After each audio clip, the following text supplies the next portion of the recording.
Let's see how you do under pressure. Oh, yeah, I've been wanting this shit forever. I've been in the field with whatever they throw at me. Brush it off, pick myself up, moving on to the better.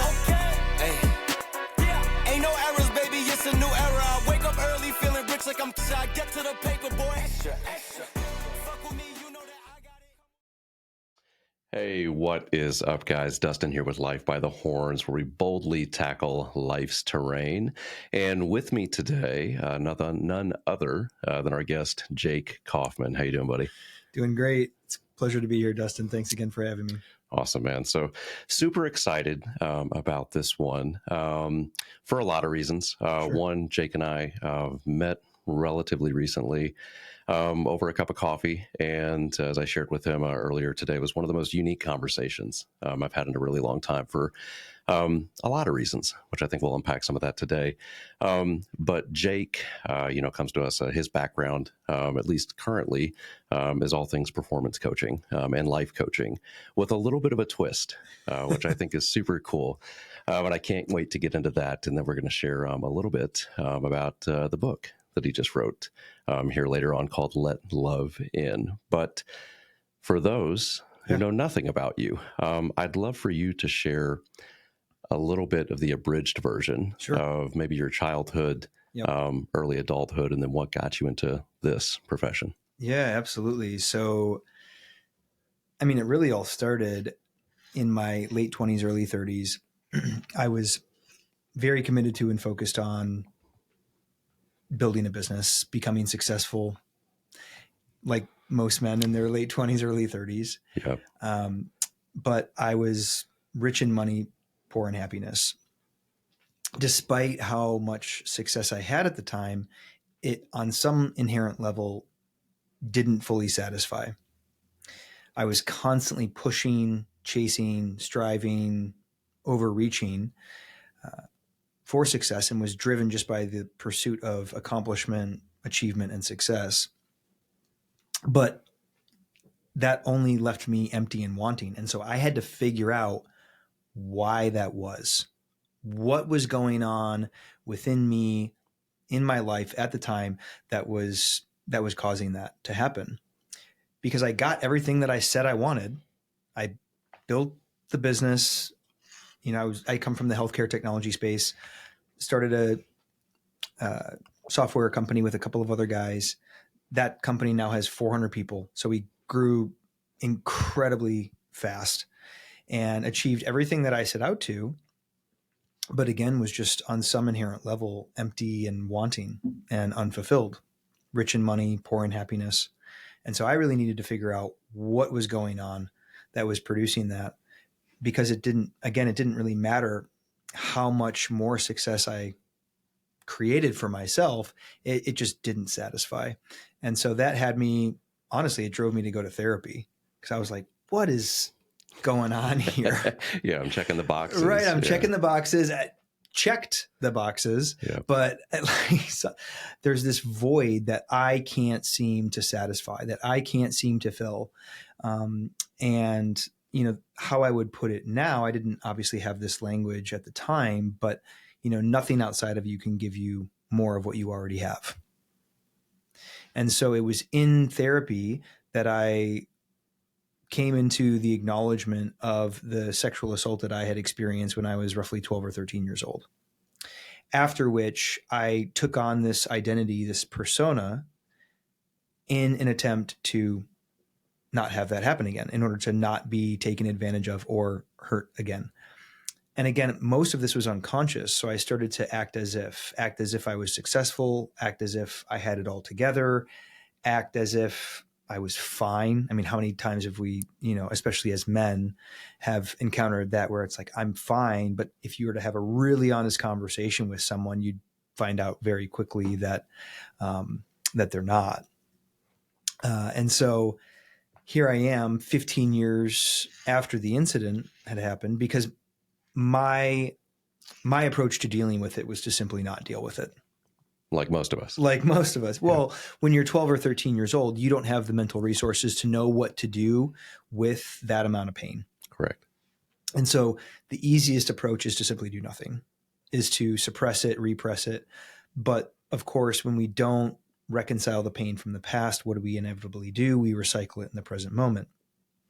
And so it had me create this false persona, which, there's been an incredible body of work that has been undertaken by, the famous psychotherapist Carl Jung, amongst many other people, about how when we're between the ages of 2 and 7, which is roughly when 70% of our psychological development happens, we take on this persona, who we think we need to be in order to be loved, accepted, and successful. It's who we think we need to be, but are not. Now, again, most of this is happening unconsciously, but unless you wake up to the reality of that, you're going to continue to operate from the space of this false persona or the false self, and you'll never awaken to your true and authentic self. And so, the false self is characterized by a couple of different things. It thrives off of comparison and competition. Competition is most common among men. Comparison, more common amongst women. And the primary focus is on self-actualization and individuation, propping myself up, making something of myself, becoming the best version of myself. But the underlying resonance beneath the motivation is a lack of worthiness. And that's why most men who are very prone to push, go, go, and I can confidently say this because I've coached hundreds of men over the years. It's actually simply an unconscious attempt to claim victory over their pain. And that's where I found myself in my late 20s, was rich in money, poor in happiness, empty in spirit. And I didn't know what to do about it. So, of course, what did I continue to do? I just kept playing the game, right? I kept playing the game because that's what I knew, right? So it was all about success, achievement, and accomplishment. But eventually it became very counterproductive. My relationships suffered. Both my, personal relationships with friends and family, but also my romantic partnerships. And so I started to key in on the fact that I was repeating these various patterns, right? Same song, different dance, same package, different bow across relationships. And of course I was like, well, I'm the common denominator here. So what's this all about? What's going on here? I need to figure out what's at the root of this, And so in therapy, I was like, I think I really struggle with intimacy. I keep unconsciously pushing people away, or at least holding people at arm's length. And my therapist was like, well, why do you think that is? And I was like, I don't know. And so we just went back into my early childhood and just went forward from there. And, I discussed an incident with him when I was sexually assaulted, and he was like, wait, go back. And it was like the look on his face that had me finally connect to the fact that, like, oh, that was not okay, was it? That wasn't appropriate. He was like, no. And for the first time, I connected to the emotions of the experience that I had spent 15 plus years just unconsciously running from, suppressing. And that was when I woke up to the reality of who I had become in response to that pain. And after that, it was all about deconstructing that persona so that I could, return to who I had always been. I had simply forgotten. Wow. That's powerful stuff. So was it in that moment, or in those moments going through therapy, and just going through that chapter of your life where you said, hey, this consistent pursuit of more is not actually what's making me happy and not what I really want? And is that when you made the shift to say, hey, I want to now coach men and help them find their true potential? Yes. Well, I mean, it's a zero-sum game. Okay. When you really think about it, at the end of the day, success. I mean, Tony Robbins says it perfectly. Success without fulfillment is the ultimate failure. But how many men do you know are fervently in pursuit of success, but at the cost of rest, at the cost of true fulfillment and true happiness? The amount of men that can't even name their hobbies when we first start working together is it's profound. Truly, they very quickly go straight to working out. Like that's not a hobby. Yeah. Like, at least I don't consider it to be a hobby. I think it's an essential part of one's lifestyle, kind of like showering. Yeah. Especially when it comes to longevity, when it comes to consistent health, vitality, things like that. It's a necessary part. It's a necessary component. So nutrition, fitness, those are all integral parts of our lives. They're not really true hobbies, but that's absolutely what had me want to support men and inspired me to support men. And it's what I would argue all of men's coaching, performance coaching, it has to start with the question, what have you been doing with your pain? Yeah. I love it. I want to get back to that in a little bit too.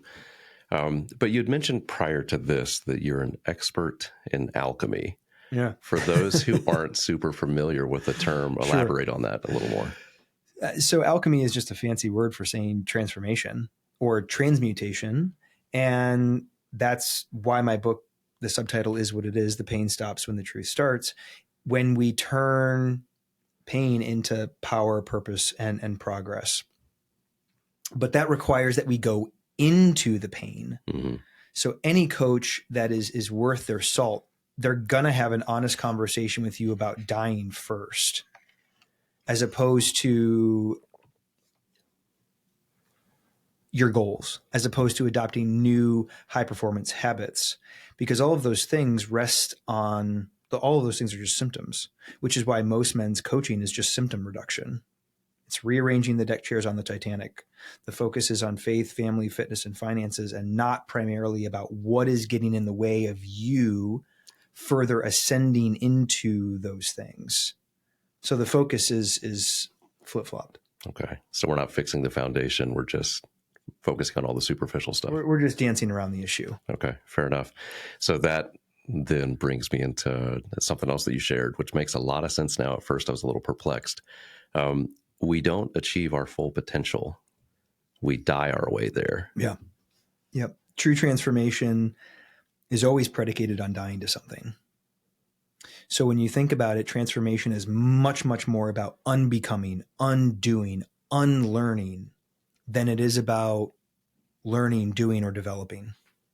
And that's the biggest misconception that is rampant today amongst high performance coaches or in the men's coaching space. As well intended as it is, it's incomplete and insufficient.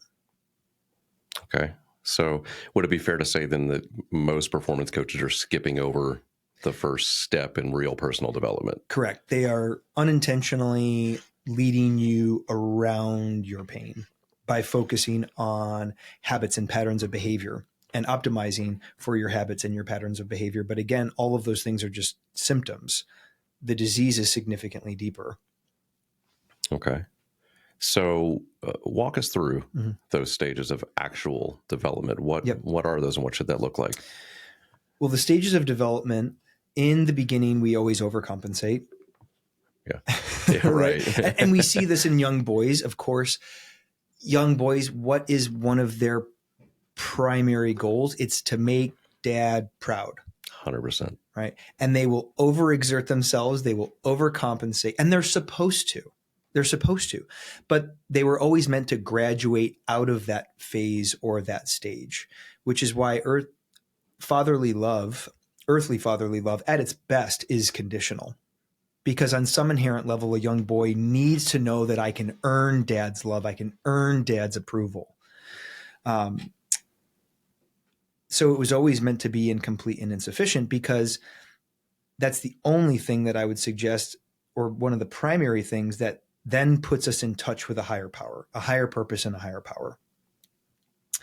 So in the beginning, we always overcompensate, but then we need to decompensate so that we can then properly compensate.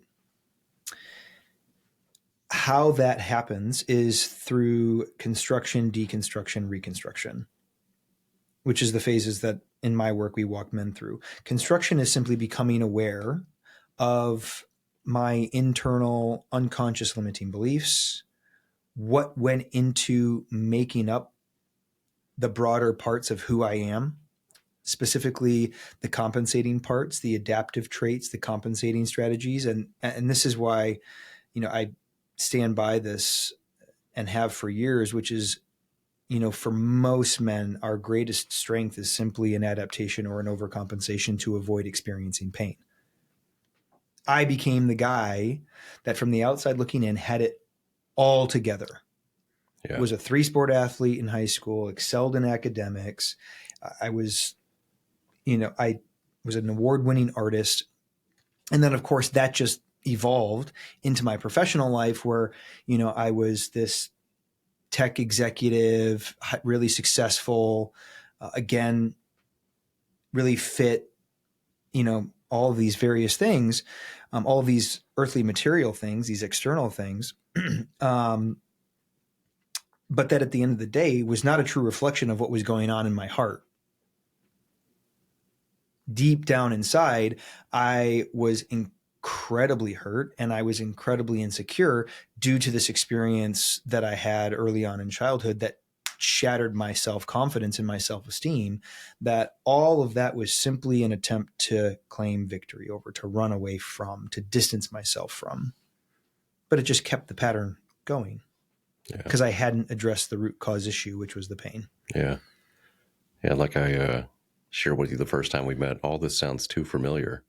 So no, I think it's very commonplace. Very. Yeah. Very. So,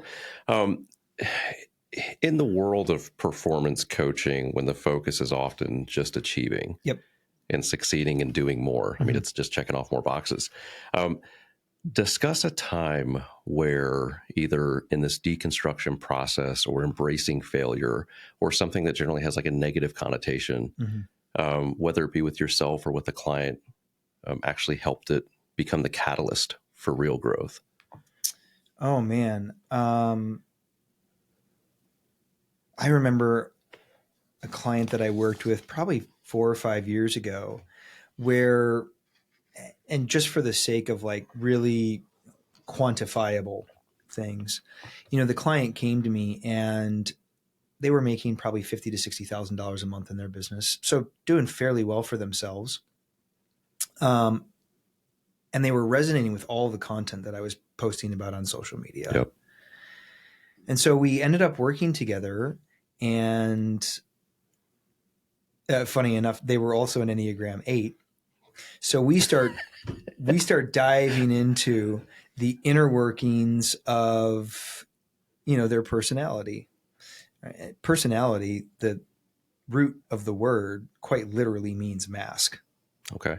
So when you think about it, our personality is not who we are, it's who we have become. So we start to deconstruct all of this, and her ability to show up in her business, more effective decision-making, better leadership, easier time delegating. All of a sudden, she started to excel that much more in all of those areas. And so we started to analyze all of the parts of her business, employees, contractors, the whole structure top down, on where all of the wounding showed up. Unsurprisingly, it was everywhere. Yeah. And so as we started to deconstruct, and do this internal work within herself, we started to make changes within the business. And within, I think, in the 3rd month we worked together, she did $1.1 million in business. Wow. So went from making $60,000 a month consistently to $1.1 million in less than 90 days. And her business has consistently done $1.1 to $1.3 million per month ever since. Wow. That's incredible. It's the internal shifts that create profound external change, not the other way around. Oh, very interesting. It's the law of compensation, or excuse me, it's not the law of compensation, but so within, so without. Okay. Your external world is simply a reflection of your internal world. But oftentimes appearances can be deceiving because you can have all of the material, you can have everything together, but inside, you can be unhappy, unfulfilled, and miserable. We see it all the time.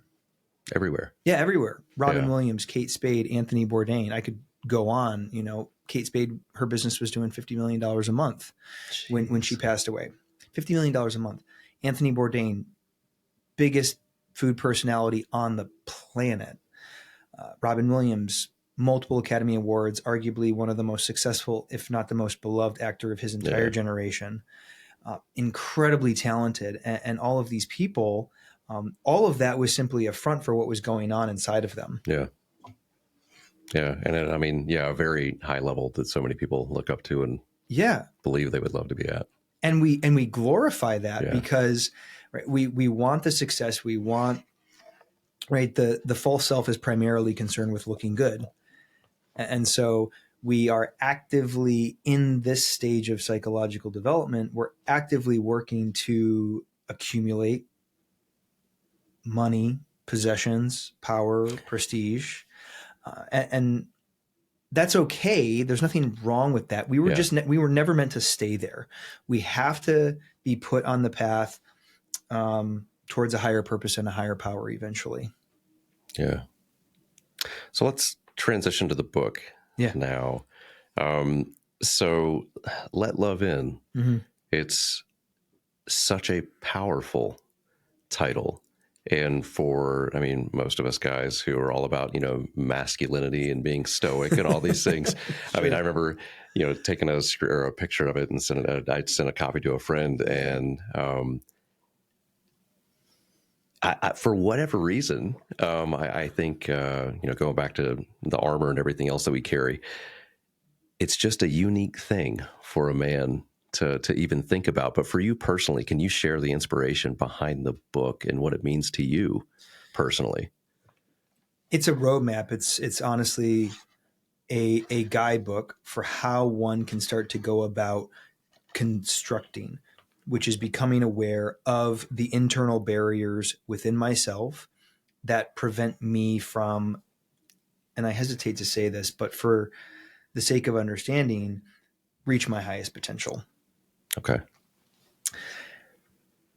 The cover in and of itself, and we can put this in the show notes, but the cover was inspired because my coach put me through a regression experience. A regression experience is when you actually go back into and relive the traumatic incident in an effort to fully grieve it. You can feel the emotions so that you can release them. Right. The issues are in the tissues. Right. And so in releasing and emoting that energy, it doesn't go from dis-ease to disease, right? Chronic stress that can lead to inflammation, for example. And we decided to take photos of it. And so as my coach is walking me through this moment when I was sexually assaulted as a 12-year-old at Christian summer camp, we're literally taking photos of my face. And that's how the cover became what it was. But, power is made perfect in weakness. And so when men read the title, Let Love In, so many of them have this reaction to oh, that's like a little vulnerable for me. Or, Yeah, I had it myself. Yeah, right. There you go. And that's a little, soft. Right. Or whatever narrative you want to choose. But, power is made perfect in weakness. So when you think about it, weakness, it really is the way. Any good spiritual teacher or coach, they're going to glorify the bottom. Most men are concerned with building their tower. Right. But there is nothing available to you up there that isn't available to you already down here. And that's what has most men suffering today. With anxiety, with depression, is this notion or this idea that there is a more idealized version of themselves somewhere out in the future. And that, by virtue, creates time. Mm-hmm. And in that space is suffering. Because the underlying notion is that I am not good enough as I am right now. Where I'm at in my journey is not good enough right now. And that has so many men suffering with anxiety, depression, and suicide. Because what do? They just put on the Superman cape and they go right back to the game, which is just performing. Yeah. Right. Yeah. Well, so in your book, you talk about barriers to love. Yeah. What do you believe are the most common barriers that people face today, and how can they begin to even realize them and then potentially dismantle them? Well, every hero needs a guide. Mm-hmm. If you're familiar with the hero's journey, we all have blind spots. And that's right. We talked about this at lunch today, which is that the primary goal of the ego is to maintain the status quo. And how does it do that? It hides the truth from you.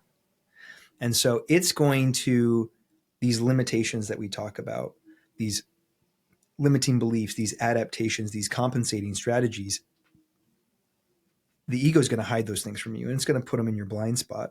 So you need at some point in time to work with someone who can provide you with a mirror to see into these blind spots, right? Until we make the unconscious conscious, it will continue to direct your life, and you will call it fate, as Carl Jung once said. Mm-hmm.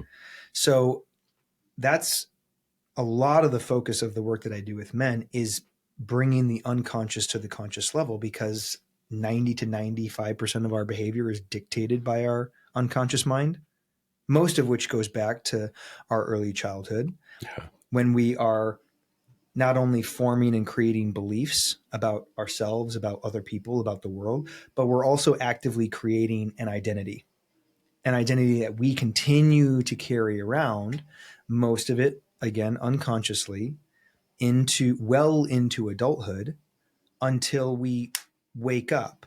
We wake up to this game that we've been playing, whatever that looks like for you. All of us are addicted to something. Mm-hmm. 90% of the joke is that 90% of people, are addicted to something. The other 10% are just lying about it. So, but what is an addiction at a very fundamental level? It's a coping strategy. It's an avoidance strategy. Yeah. So of course we then have to ask the question, well, what is it that you're avoiding? How easy is that for people to identify? Well, it's incredibly difficult, because there's a lot of noble coping mechanisms. Right. It's very easy to, point to, for example, drugs, alcohol, and pornography, and say those things are bad. Yep. Because there's negative inherent side effects to them. So okay, we can all get on board with that. But what about shopping? What about obsessively working out? What about incredibly restrictive dieting? TV, social media, video games, looking good. Tons of people are addicted to looking good. Right. I could go on. Yeah. Right. But all of those things are much more easy to justify. For example, let's just take physical fitness as a prime example.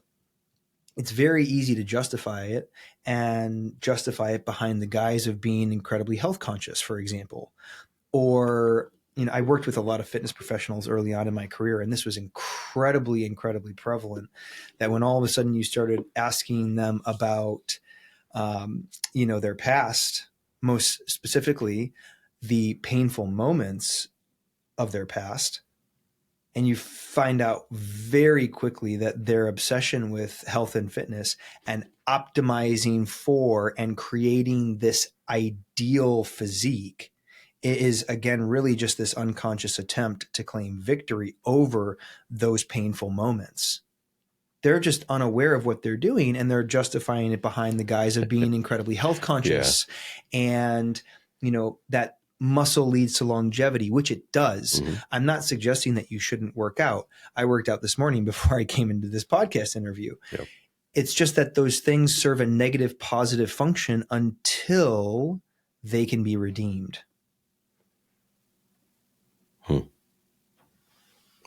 No, I love that.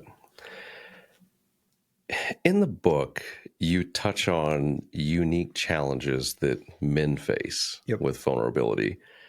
Why do you think men in particular find it so challenging to let love in and lower their emotional guard?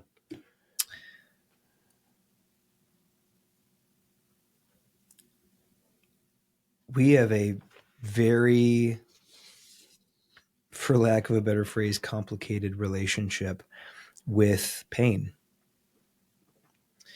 We aren't initiated into manhood. That's not something that is commonly practiced in our culture and in our society. First and foremost, being taught that life is hard. Right? The paradox being that the moment you accept that, life becomes easier. Right. So we have an incredibly complicated relationship with pain. If anything, in our culture, we're taught to go to war with our pain, which is why most men see their challenges as something to be conquered or overcome. But that's not how challenges work. We don't, as an example, we don't do grief. Grief does us. Yeah. If you've ever lost someone close to you, you know what I mean. Yep. Our mountains are similar. And in this moment, I'm just using mountains as a metaphor to describe our challenges. We don't do our mountains do us. But when you're operating in this phase of, psychological development, you see everything as a nail and you're the hammer. Yeah. Everything goes into feeding the ego, into continuing to reinforce the armor that we're talking about. Correct. Right? So our mountains become this thing that only bolsters our sense of self-importance and our egoic scaffolding that simply serves as this layer of self-protection, right? The armor. And so overcoming our challenges, conquering them, becomes just another way in which we more strongly reinforce this persona that we were always meant to let go of, that we were always meant to die to. Yeah. So with that in your coaching experience, what are some effective strategies that you found in helping men remove their armor and embrace vulnerability as a strength and not a weakness? Well, you have to determine what is the underlying unconscious motivation beneath the conscious desire. I was working with a client recently, very successful, multiple seven-figure business. And very early on, he was like, oh my goodness. And I was like, what? And he's like, the first $1 million that I made was to prove my dad wrong. That's normal. Yeah. But the pain is still there. Right. So great, you got the $1 million, but why do I feel empty? Like, why do I feel almost like sad? Well, that's because the underlying unconscious motivation hasn't actually been addressed, which is proving myself to dad or feeling like I need to prove myself to dad because I didn't get what I really needed from dad. Yeah. The moment, right? The pain stops when the truth starts. Right. The moment the truth is on the table, now we're no longer dancing around the issue. Now we're going right into the heart of it, not around it. So the unintended side effect of that was this incredible relief that he experienced because he no longer needed to push or strive or effort or arguably overcompensate in an attempt to create a seven-figure business or, which of course, it's a zero-sum game. More only makes you want more. The next level only makes you want the next level. Never truly satisfied, right? It's the food that doesn't nourish. And so many men are caught and trapped in that game, right? They want a seven-figure business. Okay, I got that. I want a multiple seven-figure business. Okay, right. I got that. Right. And when does it end? At which point in time do we step into savoring and abiding?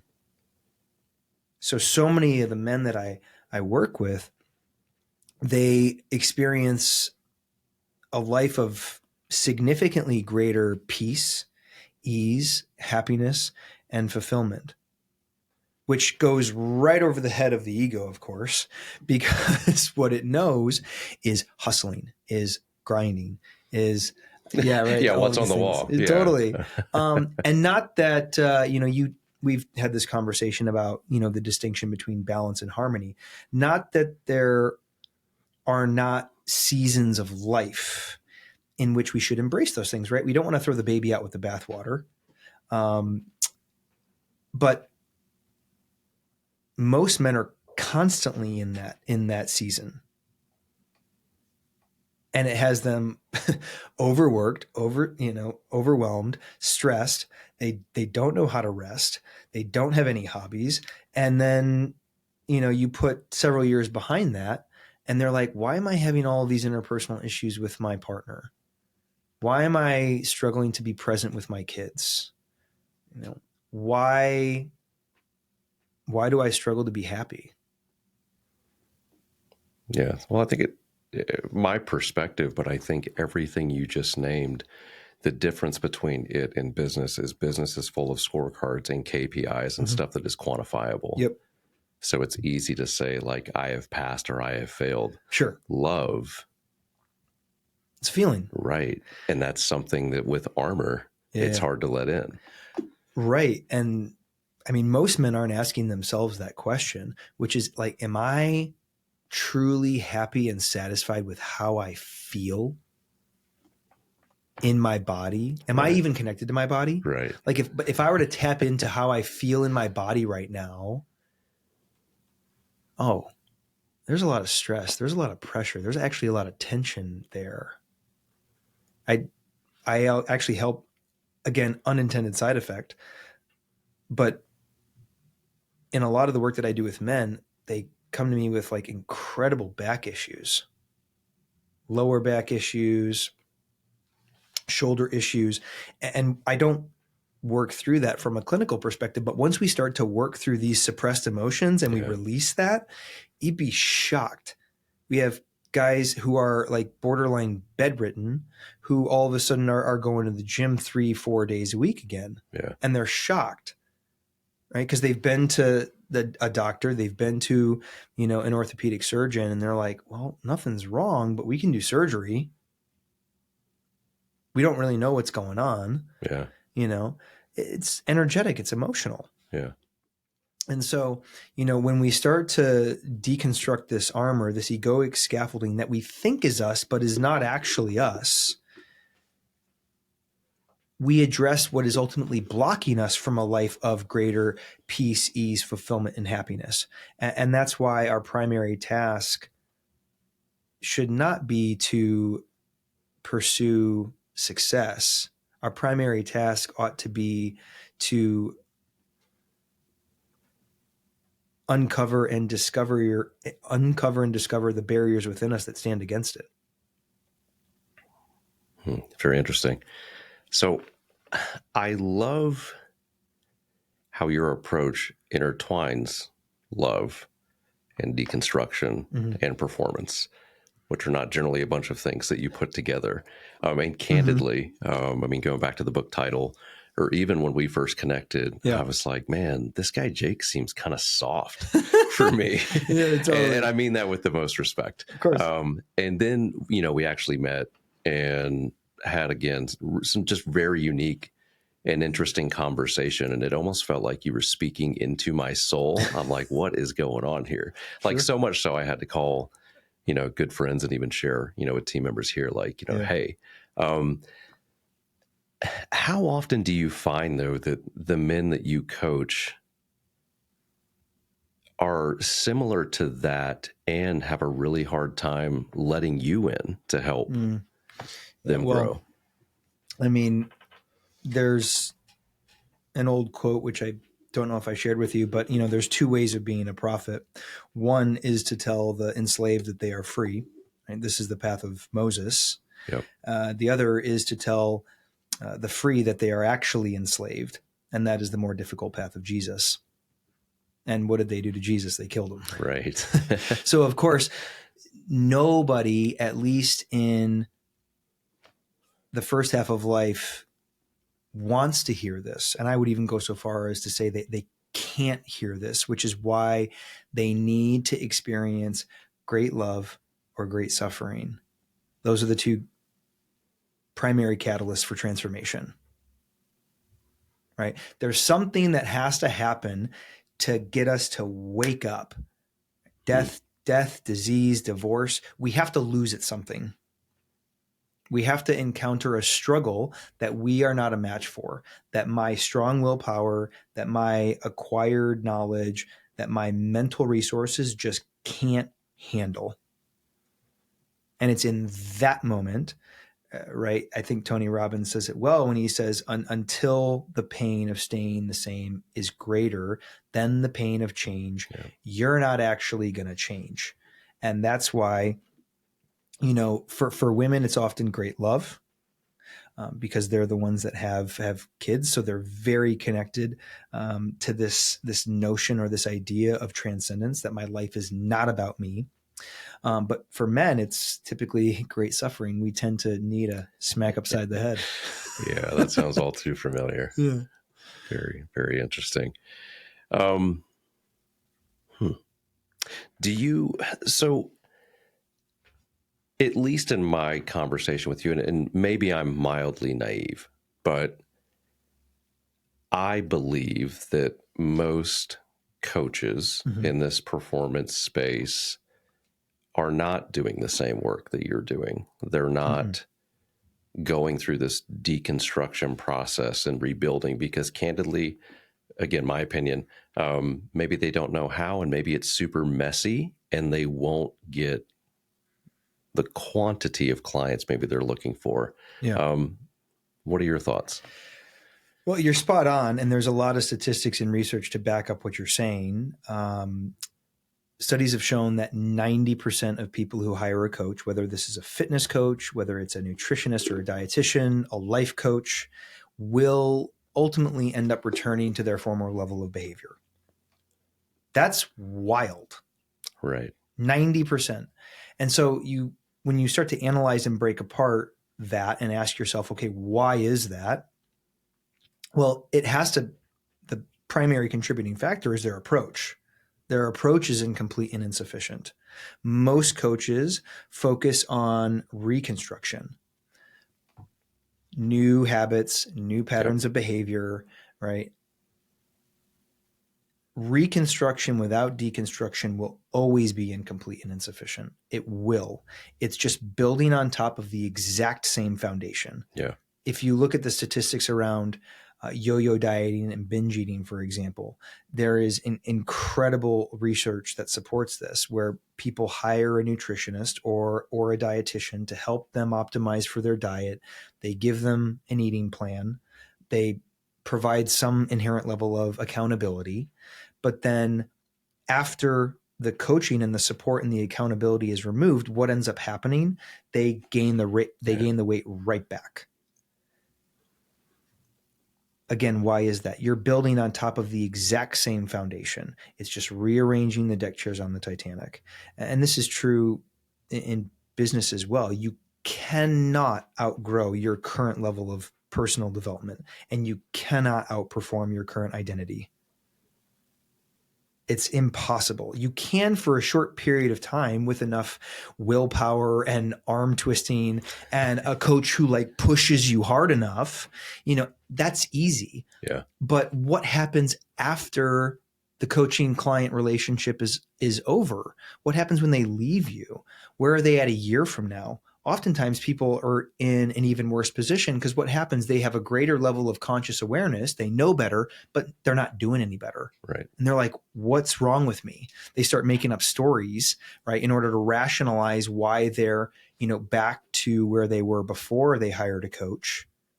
And of course, most of it is disempowering because, they invested probably significant money, time, energy, effort into becoming a better version of themselves. But a year later, 2 years later, they went right back to who they were before. And we see this with lottery winners. Over 70% of lottery winners go broke, I believe, within 18 months. It's a very short period of time, right? Yeah. Because their circumstances, their results far exceed, in the world of nervous system work, it's called their window of tolerance, right? So their new results, their new circumstances, it feels like a threat to their nervous system. So what do? They self-sabotage. They start spending money frivolously and irresponsibly. Self-sabotage, however, is completely misunderstood. Self-sabotage is just self-protection. So what are they doing? They're returning to safety. By virtue of getting rid of the money, Yep. they are quite literally going back to what? Back to what they know, back to the familiar. And that's where most people find themselves. And so, I mean, when you think about coaching as an industry, it's still relatively new. Yeah. It's completely new. It's completely unregulated. So, anybody can put up a social media profile and call themselves a coach and, hire a marketing coach and figure out what I need to say in order to attract clients. You just need pictures of Lambos in the background. Yeah, exactly. Yeah. Totally. And so, but that's easy. Yeah. That's easy to do. Anybody can learn how to do that. If you have a little bit of money and the right coach to teach you some marketing and sales strategies, that's not the hard part. Getting clients ain't the hard part. Keeping them is the hard part. Having them leave the coaching relationship or the container saying, my life is completely changed, or I got more than what I paid for. Mm-hmm. That's rare. That is completely rare. And I can't put a stat to this, but I can, pretty much guarantee that it has mostly to do with their approach. Yeah. It has very little to do with the client. As long as someone is committed and coachable, like, results are inevitable when the approach is correct. Construction, deconstruction, reconstruction. When that is followed, results are inevitable. But of course, and this is not an exact science, but when you have a conversation with a prospective client, you're always trying to determine what fit. Always. Mm-hmm.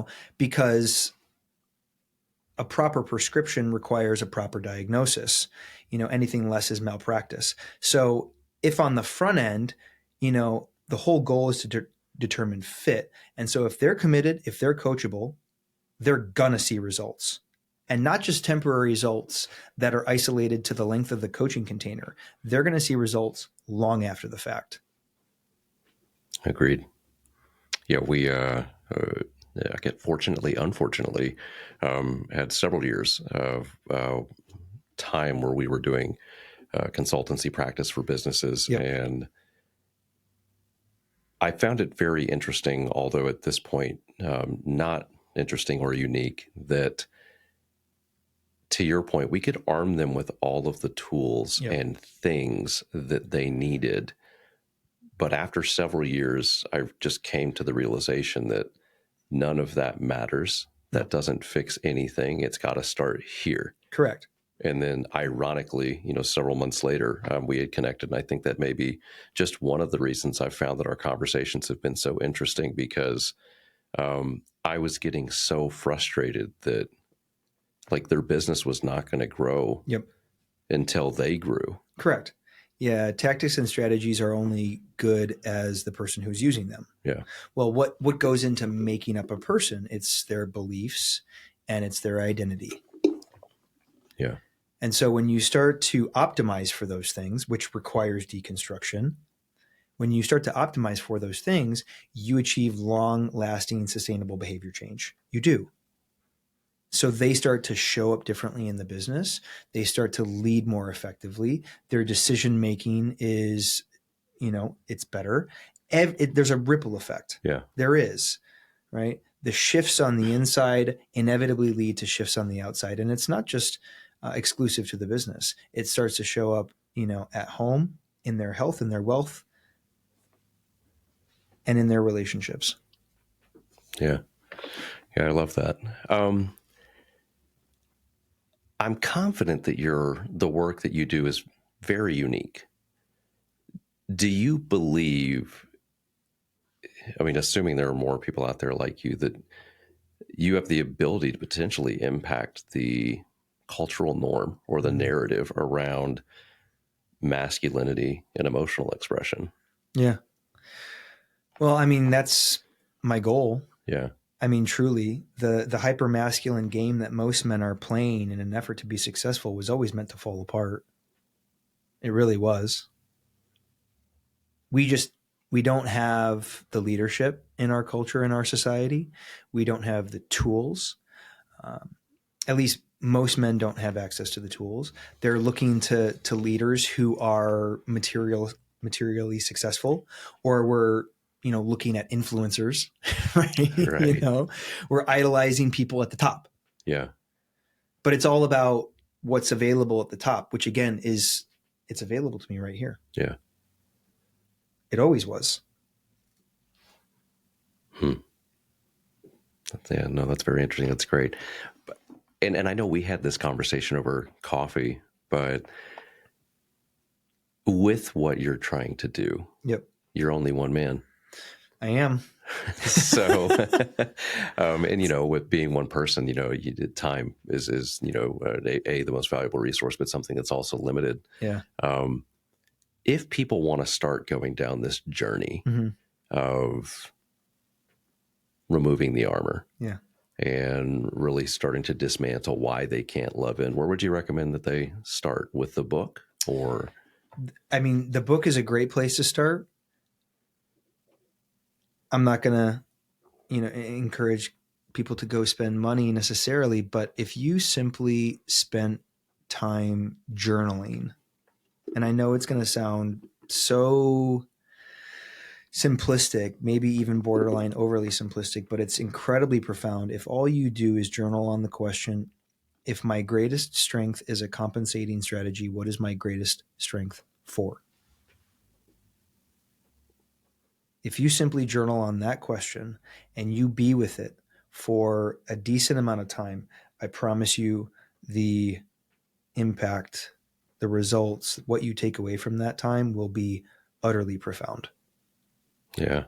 And it will open up the door for you, truly, Yeah. to a level of growth, a level of healing that you didn't even think possible. And that was what was true for me. It wasn't until I came into relationship and truly acknowledged what had happened to me did I tap into like this well of emotion that I didn't even know was there. Yeah. And the deeper I go around that, it's like the deeper I go, the more I find. It's wild. And I talk about this as a story in my book where I broke up with my girlfriend at the time, and a year later I was talking to a friend about helping me move. And I was like, would you mind supporting me in like clearing the energy in this new apartment? Like, I'm not like, Yeah. like sage the place or whatever. And she was like, yeah, sure. Totally. And she's like, she knew my ex, and she was like, hey, I want you to go around your apartment now that you're all moved in. And I want you to bring everything that you still have from that relationship and put it on the coffee table in the living room. Well, we had been broken up for a year. So I was like, I don't think I really have that much stuff, but okay, I'll play along. And so I started to go throughout the house. And by the time I had gone through every room, every closet, every box, there was no more room on the coffee table for anything. Oh, wow. I had to start setting stuff on the couch, on the floor.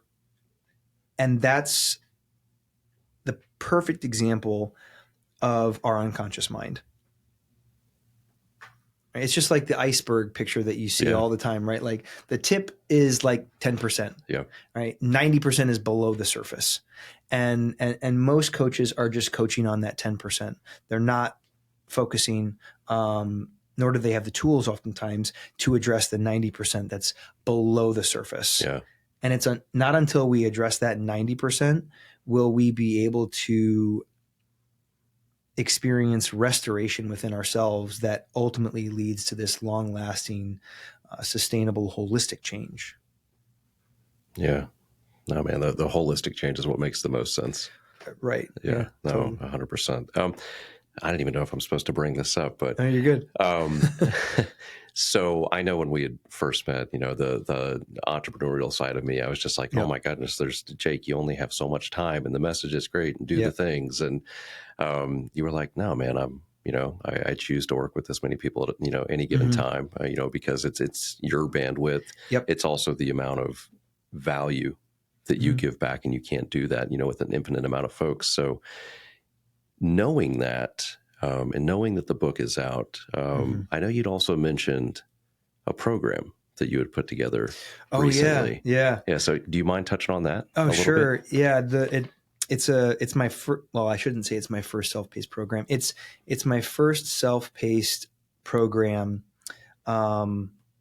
in the last couple of years, and it's called Healing in High Performance.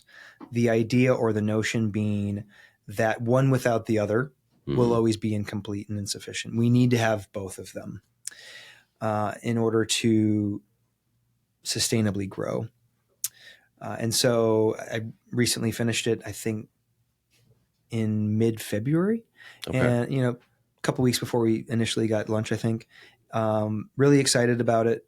But basically bringing in all of these principles to foster a greater degree of growth, healing, and transformation, while also bringing in the performance side of things. Yeah. How can we optimize and improve for your external habits in a way that supports all of the interpersonal work that you're doing over here?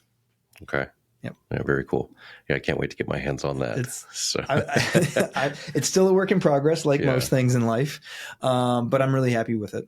All right. Awesome, man. Awesome. So looking ahead, we've got a book that's out. Yeah. We've got this program that you just talked about. What's next for you? My next book. Okay. So I'm starting to, I recently adjusted my schedule. So, a lot of the work that I do is one-on-one with most of the guys that I work with are business owners. So they have a lot of influence, a lot of leadership, a lot of people answer to them. So by virtue of supporting them, I support, a lot of people, which I find incredibly fulfilling. But I recently adjusted my schedule so that every month I have a week off, which will be dedicated to writing and writing my next book. TBD on that release date. Okay. No, man, I love it. I can't wait to hear about that one too. Yeah, that'll be good. Very nice. Well, man, I just want to say, first and foremost, thank you so much for even taking the time, many moons ago to share some of this with me, and then giving me the opportunity to get you on here and share it with, everybody else. But I can't wait to share this, with the world, how to get in touch with you, more information about the program, the book, everything. And I hope that there's a lot of really great guys out there that are listening to this going, man, yeah, this guy's also speaking to my soul. I need to find out more about this and get this in my life. So thank you so much for your time. Thanks again for having me. This was a great conversation. Yeah, absolutely. All right, guys, take care. Thanks again. Yeah, let's see how you do under pressure. I've been wanting this shit forever. I've been in the field with whatever they throw at me. Brush it off, pick myself up, moving on to the better. Hey. Ain't no errors, baby, it's a new era. I wake up early, feeling rich like I'm I get to the paper, boy. Extra.